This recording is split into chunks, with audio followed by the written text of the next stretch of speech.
સીવી ગોહિલ વનપાલ ઉમરાળા અમારા દ્વારા 2024-25માં દડવા ગામે વન કવચ સરકારશ્રીની વન વિભાગ દ્વારા જે એક યોજના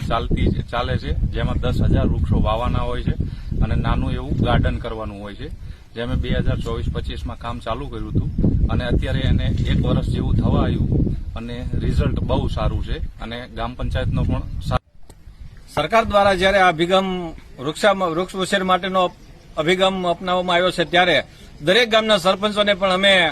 વિનંતી કરીએ છીએ, તમે પણ પોતાના ગામમાં મારા ગામે અમે જે અભિગમ અપનાવ્યો છે, જળ એ જીવન, જેટલું પાણી બચે એટલું પાણી બચાવવાનો, વૃક્ષ એ જ સંપત્તિ. આપણા સંતાનોને 5-25 લાખની મિલકત વારસામાં ન આપી શકીએ તો કાંઈ નહીં, પણ 5 વૃક્ષો એના આયુષ્યમાં ઉપયોગી બને એ માટે આપણે 5 વૃક્ષો ઉછેરીને એને આપવા અને ગાંડો બાવળ એ ગામનો દુશ્મન આ અભિગમને અપનાવીએ. આપણે સૌ આ અભિયાનમાં જોડાઈએ અને આપણું ગુજરાત હરિયાળું ગુજરાત બને એવી